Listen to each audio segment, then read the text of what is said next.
I'll start with the proceedings right now.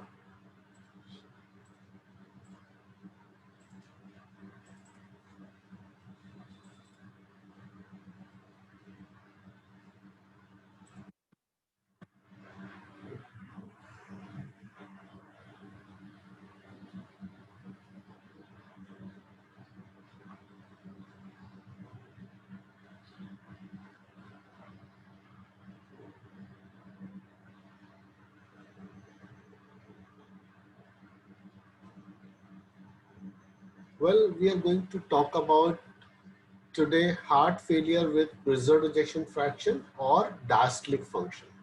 That's what our topic today is.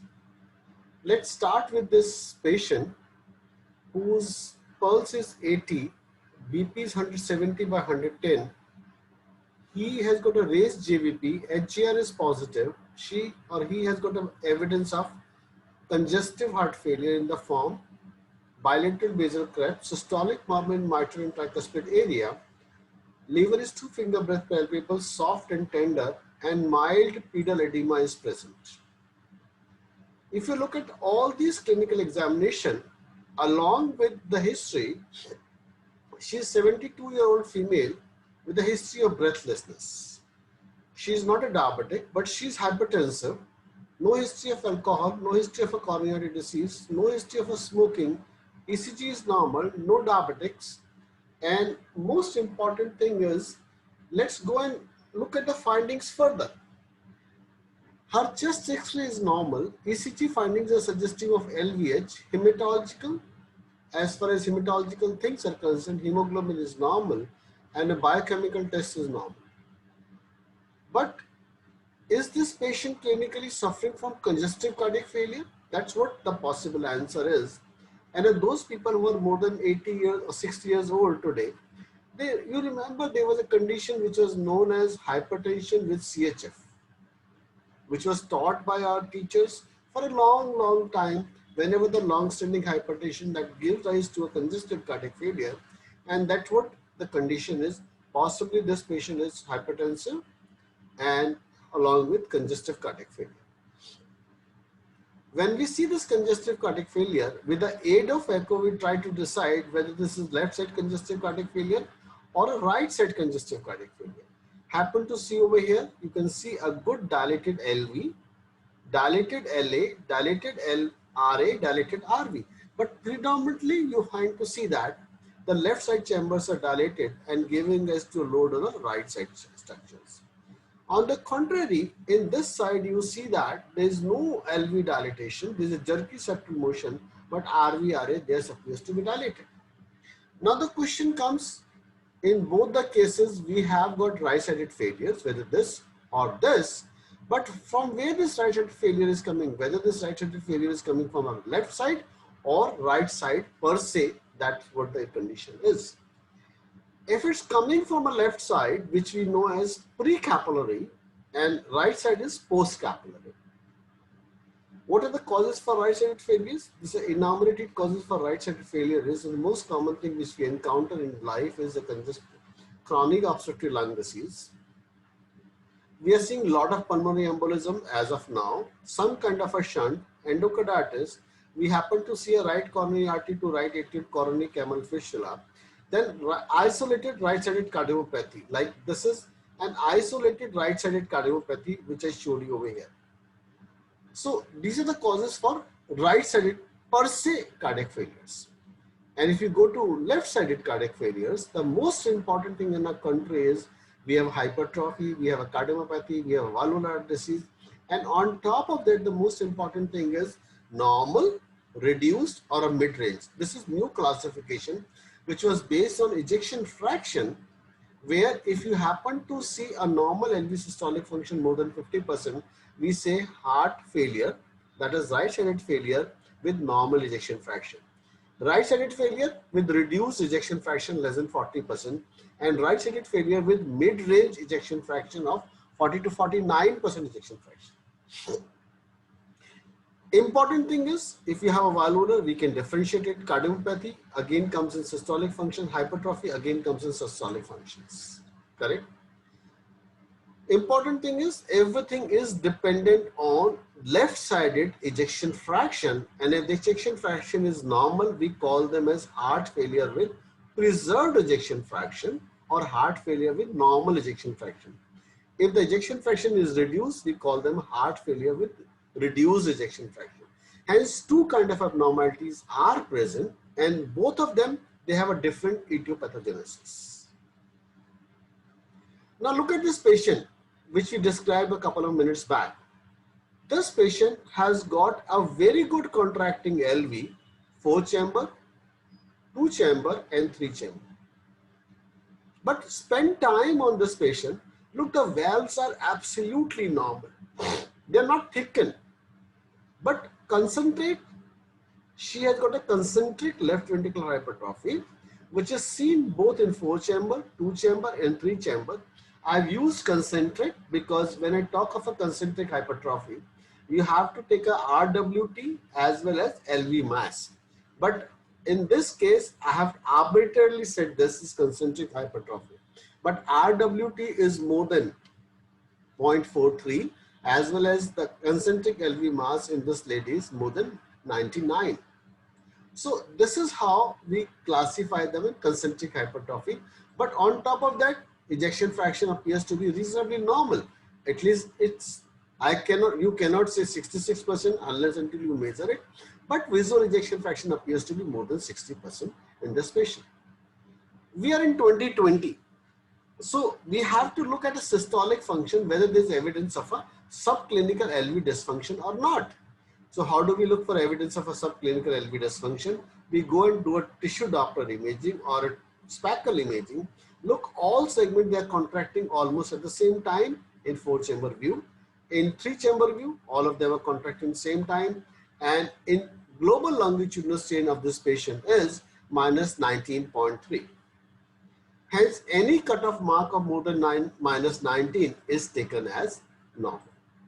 So this is how we look at these people for their ejection fractions, for their systolic functions. And when we look at these patients for systolic functions, what do we do now? Next, we move further. No systolic dysfunction is present even by 2 dimensions or 2 dimension strain. Then what is the abnormality? Is the patient suffering from a dysfunction? And that's what we're going to talk in this particular session. How do you evaluate diastolic dysfunction? And the other synonyms or co-names of all these issues are, we talk them of LA pressure, left ventricular end diastolic pressure, LA mean pressures, then diastolic function abnormalities. So all these are synonyms. And how do we look at it? We just simple go to 4 chamber, 2 chamber or 3 chamber, and ideally is 4 chamber. We put a sample volume at the tip of mitral valves, and what we drive is a mitral flow pattern with E and A waves. This is the older classification. I'm going to spend time on this today. Older classification means normal E is taller, A is smaller, E ratio is 1:2, and deceleration time is more than 150 milliseconds. Deceleration time is the time from the onset of E wave to the base of E waves. But in this case, E has become smaller, A has become taller, and this pattern is known as pseudonormal or type 1 diastolic dysfunction or abnormal relaxations. So 3 names: pseudonormals, type 1 diastolic dysfunction or abnormal relaxation. I should not say word pseudonormal. I should say type 1 diastolic dysfunction or abnormal relaxations. Look, many other things are positive in this patient. Not apart from that, this patient has got a significant thickening. This is another one which has got a significant thickening of mitral valves. This is the mitral annular calcification which is present. Look at the mitral regurgitation. But most important thing in this patient is LV function is still very much preserved. And what we see now, the same another patient which we talk of, tall E 1.34 and a small E 1.19. And with respiration, you happen to see the same patient showing almost equal, and here E has become smaller, A has become taller. What does it mean by? It means by the respiratory system or respiration is affecting the flow of mitral in this particular subject. And as we talked previously, when we take an inspiration, the inspiration leads to increase in the flow velocity of tricuspid valve and decreases the flow velocity across mitral valve. So if I have to say this, which one is inspiratory versus expiratory, I say this is expiratory. This is somewhere in between, but this is definitely inspiratory. It means with increased flow of blood, with deep inspiration, this patient is showing abnormal relaxation or a grade 1 diastolic dysfunction. I'm not going to confuse you right now over here. I'm going to come back to this a little later. In this particular scenario, what we have learned E wave, we have learned A wave, then EA ratio. Remember all these things, 1.34, 1.19, and ratio is E2, EA ratio is 1.13.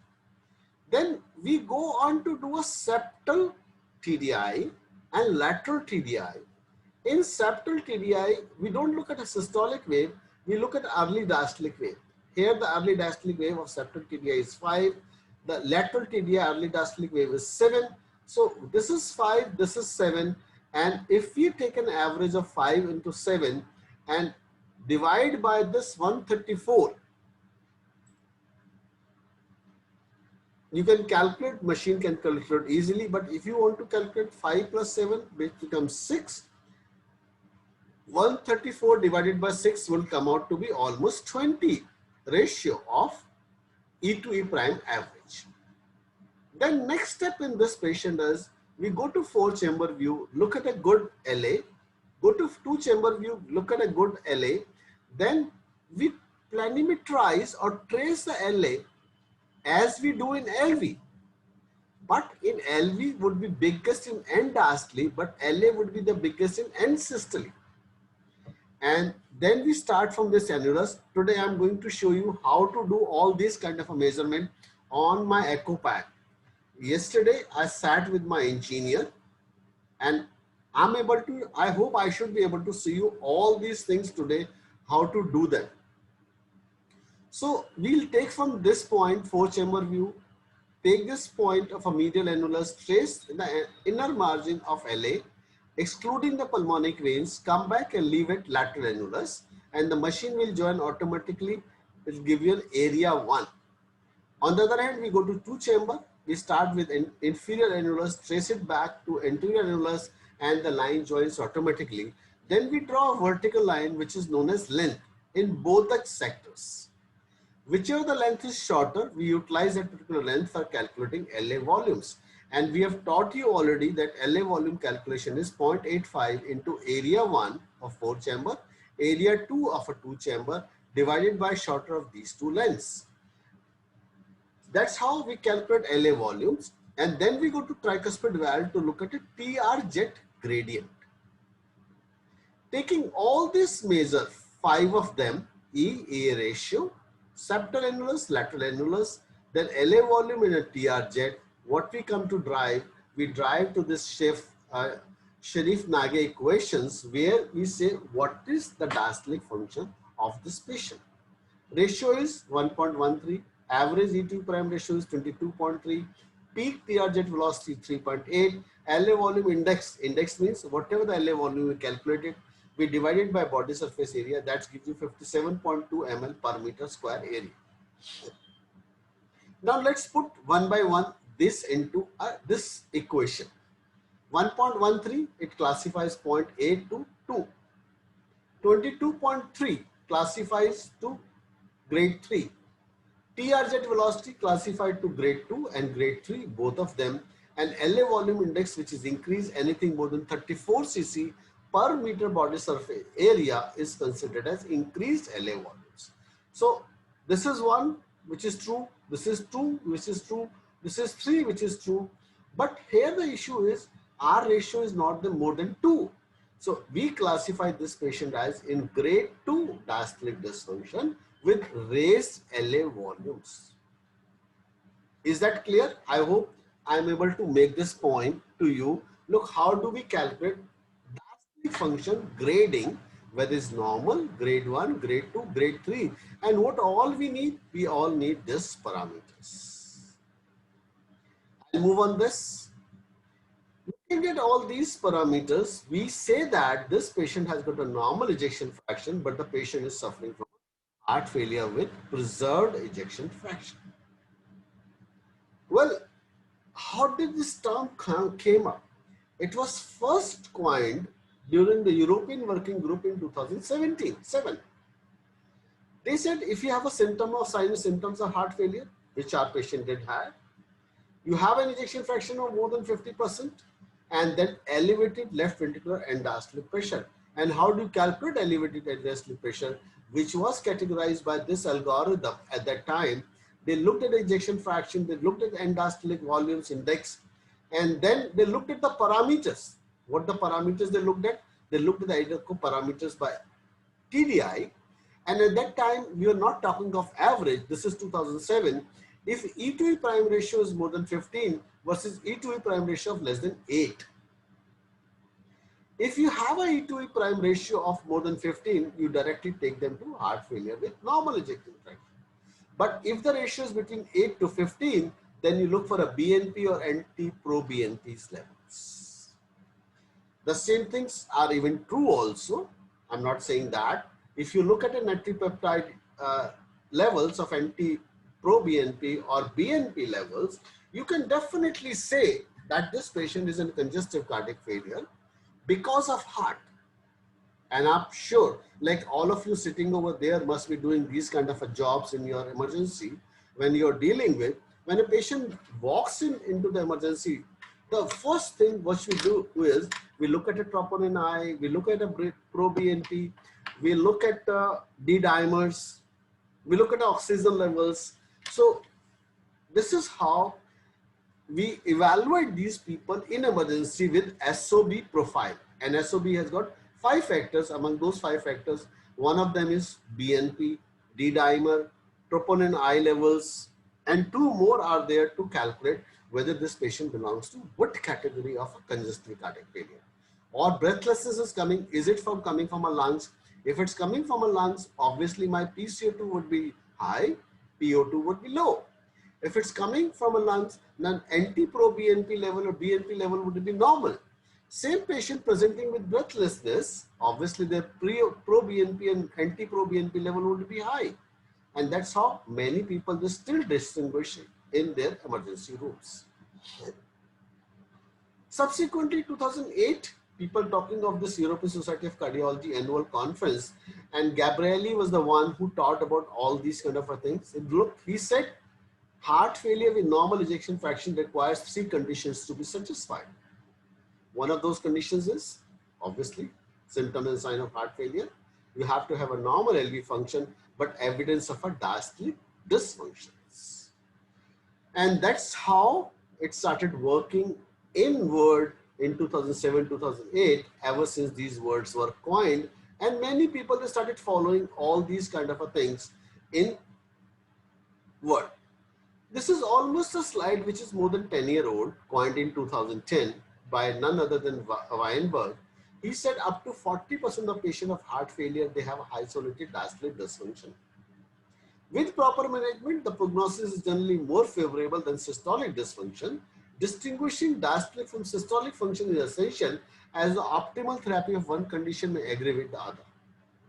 And here, echo plays a significant role. And this is very true even today also. When we look at a patient for heart breathlessness, and when we look at a patients of a cardiac patients, we always assess their diastolic function, whether it's a normal LV function, whether it's a reduced LV function, whether it's a cardiomyopathy, whether it's a valvular lesion, to assess their therapeutic drugs. What is diastolic dysfunction? Look, this diastolic dysfunction, in other terms, if you have a feature of a grade 2, raised LA volumes, it means my patient is already in heart failure with preserved ejection fraction. Why I'm saying I'm spending more time on this? Look, aging is the most important cause. As we age, what will happen? Our arteries and our walls of the LV will become thickened. They become less compliant. The relaxation process becomes slow as we age. So what will happen? The blood which is pushed from LA to LV will not be pushed properly from LA to LV. What will happen? So it has to put more pressure, leading to abnormal relaxations. Obesity, diabetes, sleep apnea syndrome, hypertension, hypothyroidism.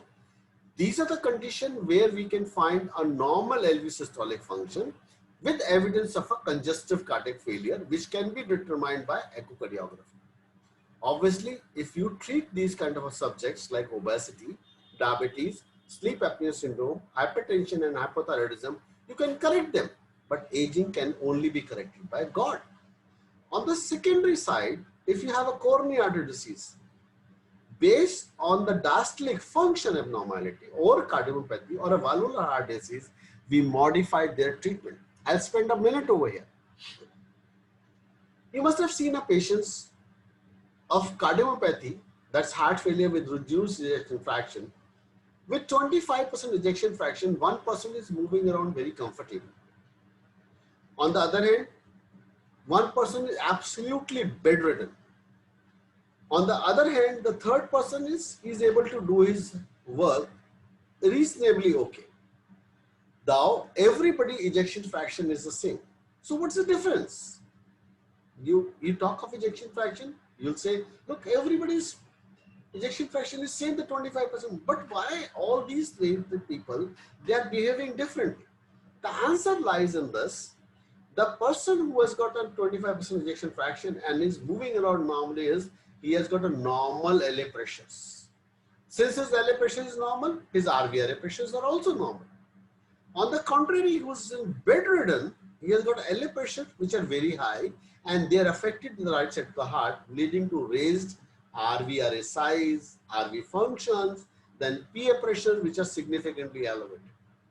And the guy in between, he may have some amount of elevated LA pressures and mild affection of the right side structures. So that's how the LA pressure will affect a normal subject.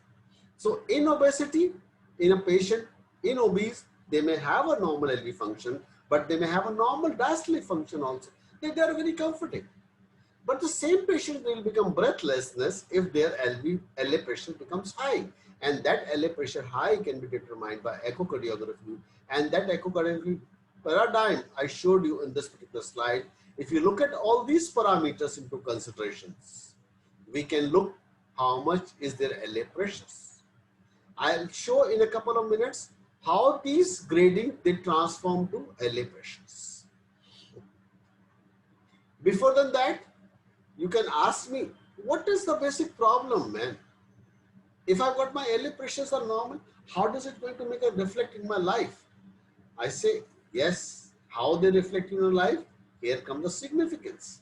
The significance is the incidence of heart failure with preserved ejection fraction in Western countries is almost 50%. Mortality, morbidity, recurrent hospitalization, they're same as systolic heart failure.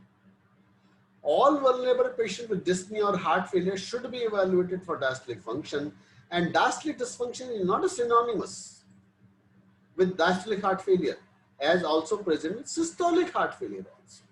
It means to say that having alone diastolic dysfunction, like grade 1 diastolic dysfunction, is not only meant for diastolic heart failure. Diastolic heart failure means when we have a diastolic dysfunction with a feature of right-sided heart failure.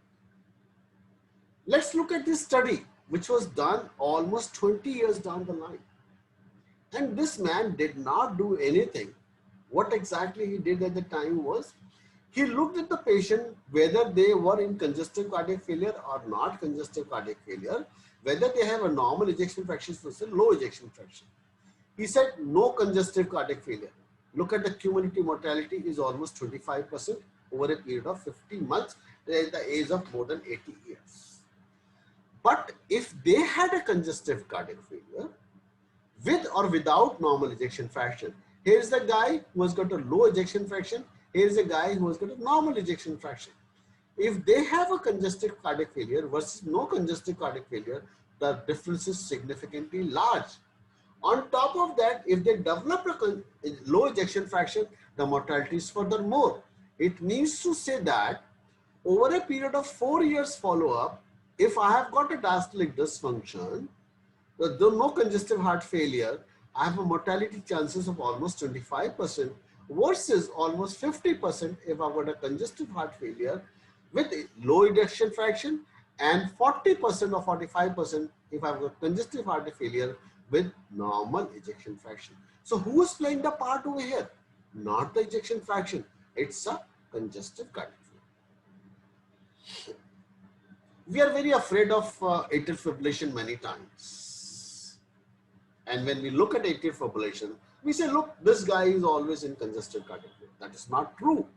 Let's look at this slide, which is again 20-year-old, is estimated probability of survival after index echocardiogram for both normal sinus rhythm and atrial fibrillation with 5-year follow-up in population with deceleration time of less than 130. Before 2016, when this diastolic dysfunction guidelines, repeat guidelines were published, we used to spend time on deceleration time. If you had a deceleration time of less than 130, we classified them in type 2 or more diastolic dysfunctions. It means grade 2 with raised LA volumes. Now look at the sinus rate expected is 86, atrial fibrillation rate expected is 82. But if they went into congestive cardiac failure with grade 2 diastolic dysfunction as per the newer protocol, with less than 130 deceleration time, their survival rate was only 42% in sinus rhythm and 39% in atrial fibrillation. So it did not make any difference. Only difference is whether these people were in grade 2 or more diastolic dysfunction or grade 1 or normal diastolic dysfunctions. I hope I'm able to deliver my points. Next comes the same thing with ejection fraction low, with ejection fraction high. Look, there's no significant difference. If this is a 5-year follow-up, look at the cumulative mortality is almost 40%. Here the cumulative mortality is only 50%. But both of them, whether they are normal sinus or atrial fibrillation, both of them had a reduced deceleration time of less than 130, means both of them were in grade 2 or raised LA pressures, grade 2 and raised LA volumes, and but their ejection fraction was almost same. It means to say again, if we have to spend time on this patient, is mean to say that again, congestive cardiac failure increases our mortality whether we are in normal ejection fraction or we are reduced ejection fraction.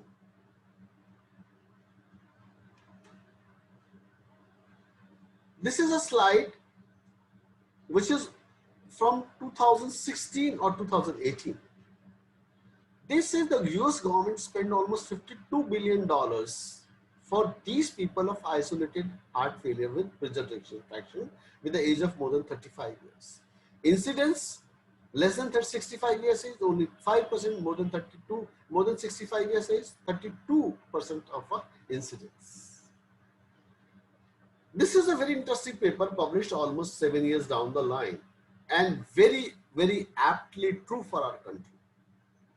What did they do?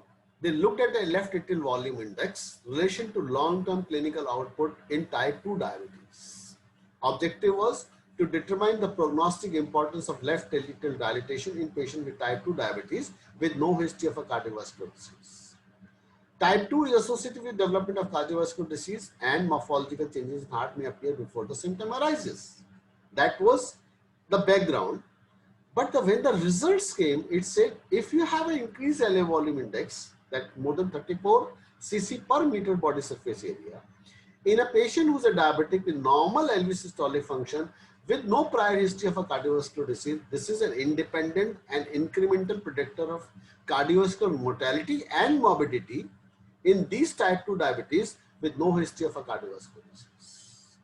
And believe my words, if you apply this kind of a thing to country like ours, it's going to be mind-boggling. Well, before going to mechanism, I like to spend a few minutes on